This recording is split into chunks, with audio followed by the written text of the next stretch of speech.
कार्तिक ने शुक्ला परिवार से जितनी भी प्रॉपर्टी पाई थी उन सबको अमन और जुनैद ने बराबर बांट दिया था। उसका मानना था कि उसे और ज्यादा प्रॉपर्टी की जरूरत नहीं है, क्योंकि उसने अभी तक जितना इन्वेस्टमेंट अपने बिजनेस में किया है उससे धीरे धीरे उसे इतना पैसा मिल रहा है कि उसे कुछ भी और करने की जरूरत नहीं है। हालांकि अमन और जुनैद ये सब कुछ नहीं ले सकते थे, इसीलिए उन्होंने फिर से कार्तिक को ये प्रॉपर्टी लेने से मना कर दिया। जब ये दोनों नहीं माने तो कार्तिक ने हार मानकर डिसाइड किया कि ये तीनों आपस में डिस्ट्रीब्यूशन के बारे में बात करेंगे। इन तीनों ने डिसाइड किया कि जेड माइन को छोड़कर बाकी जितनी भी माइंस हैं वो सब कार्तिक के नाम होगी और बाकी जो कुछ भी बच जाएगा वो सब अमन और जुनैद में बराबर बांट दिया जाएगा। कार्तिक तो अभी भी मानने को तैयार नहीं था, पर अमन और जुनैद ने खुद ही डिसाइड कर लिया था और आखिर में कार्तिक को ये बात माननी पड़ी। तभी कार्तिक ने अपने मन में सोचा कि सुपर फैक्ट्री खोलने के बाद उसे कुछ और कच्चे माल की जरूरत पड़ती रहती है। ऐसे में उसके लिए ज्यादा कन्वीनियंट ये रहेगा कि अगर वो अपनी खुद की माइन में इस तरह के कच्चे माल की फैक्ट्री ओपन कर ले। इससे कच्चे माल को बाहर से खरीदना भी नहीं पड़ेगा और इसकी वजह से टाइम और पैसा दोनों बच जाएगा। इस तरह पलक झपकते ही शुक्ला परिवार की सारी प्रॉपर्टी इन तीनों में बट गई और वहीं दूसरी तरफ सिद्धार्थ अभी भी कार्तिक के रिफ्लेक्टिंग मून आइलैंड पर कैद था और अपने परिवार के आने का, उसे बचाने का इंतजार कर रहा था।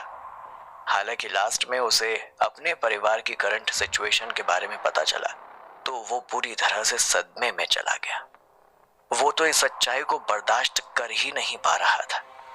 कुछ गैर जरूरी लोगों को छोड़कर बाकी सभी शुक्ला परिवार के लोगों को कार्तिक ने उनकी पोजीशन से हटा दिया था और साथ ही साथ जो लोग जरूरी थे उन्हें वही बने हुए कैंप में लाकर कैप्चर कर लिया था।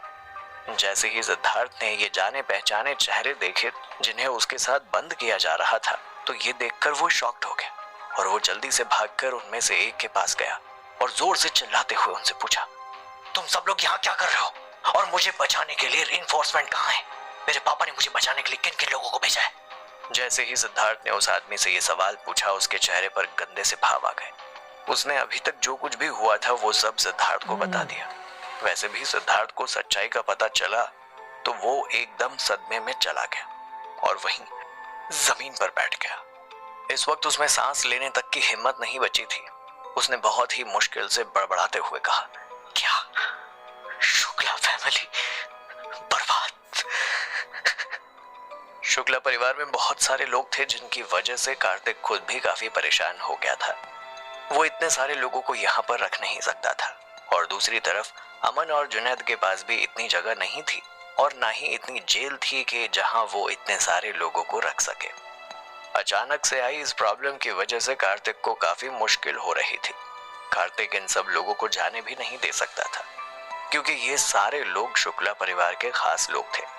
अगर कार्तिक इन्हें ऐसे ही जाने देता तो आगे चलकर कार्तिक के लिए कोई मुश्किल खड़ी कर सकते थे ये लोग।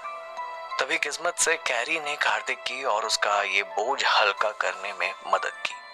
क्रोकोडाइल सोसाइटी का बिजनेस कोई छोटा मोटा बिजनेस नहीं था और इसी वजह से उन लोगों के पास ऐसी बहुत सारी जगह थी जिनके बारे में लोगों को पता नहीं होता था और जहां आराम से इन लोगों को कैद करके रखा जा सकता था। और सबसे बड़ी बात यह थी कि ह्यूमन ट्रैफिकिंग का काम क्रोकोडाइल सोसाइटी के लोग पूरे साल किया करते थे। इस दौरान इन लोगों को अलग अलग खुफिया जगह की जरूरत पड़ती थी जिसके लिए इन लोगों ने अलग अलग जगह पर अपने अड्डे बनाए हुए थे। क्रोकोडाइल सोसाइटी के लोग पूरी दुनिया में ह्यूमन ट्रैफिकिंग का काम करते थे। लोगों को किडनैप करके उन्हें अंडरग्राउंड फैक्ट्री और माइंस में बेच देते थे। और वहीं दूसरी तरफ कार्तिक कोई साधु संत तो था नहीं। वो जानता था कि शुक्ला परिवार के लोग उसके बहुत बड़े दुश्मन हैं। इसीलिए वो भी ये समझ गया था कि इन लोगों की एंडिंग इतनी अच्छी तो नहीं होने वाली है और आगे इनके साथ जो कुछ भी होता है उससे कार्तिक को कोई लेना देना नहीं था। कार्तिक ने जल्दी ही शुक्ला परिवार के कुछ जरूरी लोगों को क्रोकोडाइल सोसाइटी के लोगों को सौंप दिया ताकि वो अपने हिसाब से इन लोगों से डील कर सके। और रही बात शुक्ला जी की तो उन्हें टाइगर सिक्योरिटी गार्ड्स ने छुपाकर एक सीक्रेट चैम्बर में लॉक करके रखा था। शुक्ला जी का काम अभी पूरा हुआ नहीं था। अभी बहुत सी ऐसी चीजें थी, ऐसी बातें थी जो कार्तिक उनसे जानना चाहता था। शुक्ला जी को अभी ये बात तक कार्तिक को बतानी थी, उन्होंने अपना सीक्रेट खजाना छुपाया हुआ कहाँ है और पिछले कुछ सालों में शुक्ला परिवार ने जो भी खजाना बनाया है वो सब किस तरह से आया। वो बात अलग है कि कार्तिक को इन सब पैसों की ज्यादा परवाह नहीं थी, पर जब तक दुश्मन के पास थोड़ी बहुत भी ताकत है तब तक कार्तिक हर ताकत को उससे छीनता रहेगा जो उस दुश्मन को थोड़ी भी हिम्मत देता हो। कार्तिक जल्दी से जल्दी इस खजाने का पता लगाना चाहता था, क्योंकि अगर शुक्ला जी ने किसी और को इस बारे में बता दिया या फिर शुक्ला परिवार में ही किसी और को इस बारे में पता चल गया तो ये सारा खजाना खाली हो जाएगा और कार्तिक के हाथों कुछ नहीं लगेगा। और सबसे ज्यादा डर कार्तिक को इसी बात का था कि अगर शुक्ला परिवार में से कोई और बाकी रह गया और उसने उस फंड का इस्तेमाल कार्तिक से बदला लेने के लिए किया तो कार्तिक के लिए मुश्किलें और बढ़ जाएंगी। अभी तक टाइगर सिक्योरिटी गार्ड्स ने कार्तिक को कह दिया था कि उसे हर हाल में डॉक्टर से अपनी पूरी बॉडी एग्जामाइन करवानी होगी, क्योंकि वो लोग नहीं जानते थे कि कार्तिक को उस जंगल में किसी डेंजरस इंसेक्ट ने काटा है या नहीं, उसे कोई इंटरनल इन्फेक्शन तो नहीं हुआ है। कार्तिक ये सब कुछ करवाना तो नहीं चाहता था, पर अपने सबऑर्डिनेट की रिक्वेस्ट पर कार्तिक को अपनी पूरी बॉडी एग्जामाइन करवानी पड़ी और इस वक्त बहुत सारे डॉक्टर उसका बॉडी चेकअप कर रहे थे। वहीं दूसरी तरफ मैगी अब और भी ज्यादा परेशान हो गई थी, क्योंकि उसे अभी अभी पता चला कि कार्तिक उसके साथ जो स्पेशल सुपर कंडक्टिविटी और लेकर आया था उसमें स्लाइट रेडिएशन पाई गई थी और कार्तिक डायरेक्ट उस ओर के कांटेक्ट में आया था। किसी भी रेडिएशन को खुली आंखों से नहीं देखा जा सकता है, पर इसकी वजह से किसी भी इंसान की बॉडी पर काफी ज्यादा बुरा असर हो सकता था। जैसे ही मैगी को ये बात पता चली तो वो परेशान हो गई और उसने तुरंत स्पेशल डॉक्टर्स की टीम बुला ली ताकि कार्तिक का डिटेल में जेनेटिक टेस्ट करवाया जा सके। इस तरह के रेडिएशन से सबसे ज्यादा डायरेक्ट नुकसान जो किसी इंसान की बॉडी को होता है वो ये होता है कि इसकी वजह से इंसान की बॉडी में जेनेटिक चेंजेस हो जाते हैं।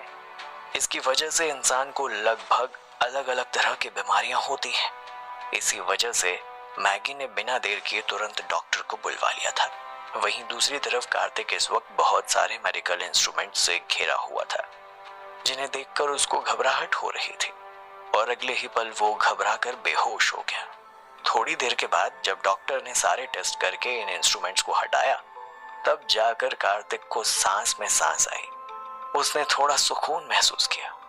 जो भी टेस्ट हुए थे उनकी रिपोर्ट आने में थोड़ा वक्त बाकी था, इसीलिए कार्तिक इस दौरान अपने रिसर्च इंस्टीट्यूट में चला गया, जहां एक तरफ कार्तिक के टेस्ट हो रहे थे तो दूसरी तरफ रितिका के भी सारे फिजिकल एग्जामाइन किए गए थे ताकि इस बात का पता लगाया जा सके कि उसे भी तो कोई दिक्कत नहीं हो गई।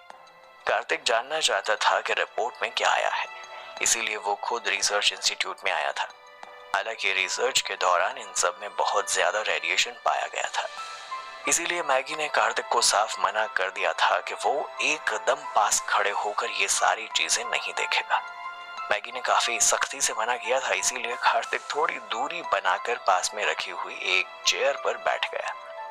रितिका और बाकी लोगों को रिसर्च करते हुए दूर से देखने लगा, पर जब रजत और बाकी लोगों को पता चला कि कार्तिक और रितिका अपने साथ इस तरह का मैजिकल और लेकर आए हैं तो सब लोग काफी एक्साइटेड हो गए।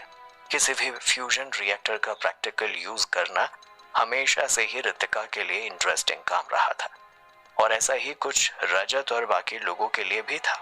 इसका सबसे बड़ा कारण ये था कि अगर ये सारे लोग इस मैजिकल ओर के बारे में अच्छे से पता लगा लेते हैं तो आगे चलकर इन लोगों को एनर्जी सप्लाई का एंडलेस सोर्स मिल जाएगा और बहुत हद तक इनका खर्चा भी बच जाएगा। साथ ही साथ ये लोग डायरेक्ट वहां से इस ओर को लेकर आ सकते थे और कहीं ना कहीं आगे चलकर इस नेचुरल तरीके से उनकी काफी मदद होने वाली थी और सोसाइटी के लिए भी अच्छा था कि अपने लिए काम में लेने के बाद ये लोग इसे मार्केट में सेल भी कर सकते थे, जिससे इन लोगों को अनलिमिटेड पैसा मिल सकता था। और फ्यूचर में अगर इसे अच्छे से डेवलप किया जाता है तो एनर्जी के डिमांड को सक्सेसफुली फुलफिल किया जा सकेगा। जितना ज्यादा इन सब में पैसा और ताकत थी उतना ज्यादा ही खतरा भी था। कार्तिक जानता था कि अगर दुनिया को इस बारे में पता चल गया तो बाकी सारे लोग कार्तिक को कभी भी अकेले इस टेक्नोलॉजी पर कंट्रोल नहीं करने देंगे। और बहुत से लोग हैं जो शुक्ला परिवार के दुश्मन तो हैं ही, इस वजह से वो लोग एक साथ मिलकर कार्तिक को हराने के लिए, इस टेक्नोलॉजी को उससे छीनने के लिए शुक्ला से हाथ मिला लेंगे। इसलिए जैसे ही उन्हें इस टेक्नोलॉजी के बारे में अच्छे से पता लग जाएगा तो उसके बाद ये लोग उसे मार्केट में उतार देंगे और शायद उसी वजह से कार्तिक के दुश्मन बनने भी शुरू हो जाएंगे, क्योंकि वो लोग भी कहीं ना कहीं कार्तिक की तरह दुनिया पर राज करने के सपने देख रहे थे और अकेले कार्तिक को इस दुनिया को कंट्रोल करने नहीं देना चाहते थे। इसीलिए कार्तिक को इस वक्त एक बड़ी ताकत की जरूरत थी जो उसकी प्रॉपर्टी को अच्छे से संभाल सके। कार्तिक ने जल्दी ही इसके बारे में सोचना शुरू किया और उसके दिमाग में एक प्लान भी आ गया। इस पूरी फैक्ट्री को बनाने का सबसे बड़ा कारण बायोनिक ह्यूमन रोबोट आर्मी को तैयार करना था। अगर एक बार कार्तिक की ये super bionic human robot army तैयार हो गई तो वो अपने आप कार्तिक और उसकी प्रॉपर्टी की रक्षा करेगी और इन लालच से भरे हुए भूखे भेड़ियों को उसकी प्रॉपर्टी से दूर रखेगी। अभी तक कार्तिक ने कई बार अपने इन बायोनिक ह्यूमन रोबोट्स का इस्तेमाल कर लिया था, जिनकी वजह से ये रोबोट्स अब और ज्यादा सीक्रेट नहीं रह गए थे। दुनिया में बहुत सारे लोग डायरेक्ट और इनडायरेक्ट तरीके से समझ गए थे कि कार्तिक के पास बायोनिक ह्यूमन रोबोट है और इन्हीं बायोनिक ह्यूमन रोबोट्स ने कॉम्बैट के दौरान अपनी एनर्जेटिक स्ट्रेंथ दिखाई थी जो किसी भी ऑर्डिनरी इंसान के अंदर नहीं पाई जाती। जब जापान में रोहन कपूर से कोको को छुड़वाया जा रहा था तो उस वक्त भी इन्हीं बायोनिक ह्यूमन रोबोट्स ने अपनी अच्छी खासी ताकत दिखाई थी। बाहरी दुनिया के लिए एक मैकेनिकल बायोनिक ह्यूमन रोबोट के बारे में पता लगाना कोई बहुत बड़ी बात नहीं थी। वो बात अलग थी कि बाहरी दुनिया के लोग इसे एक मॉन्स्टर या किसी और नाम से पहचान रहे थे, पर वो ये समझ गए थे कि ये इंसान तो नहीं है। उन्हें बस इतना लगता था कि कार्तिक के पास सुपर टीम है जिसमें अननोन लोग भरे हुए हैं और सब लोग अपनी अलग अलग पावर रखते हैं और इस ग्रुप में ज्यादातर लड़कियां हैं। हो सकता है कि आगे आने वाले कुछ टाइम तक लोगों को साफ तौर पर यह पता ना चले कि जिन्हें वो लोग स्ट्रेंज और सुपर टीम कह रहे हैं वो असल में मैकेनिकल ह्यूमन रोबोट हैं। आपको क्या लगता है, क्या ये रोबोट वाकई में कार्तिक और बाकी लोगों के लिए कोई नया सरप्राइज लेकर आएगा? जानने के लिए सुनते रहिए 0 to Hero only on pocket FM।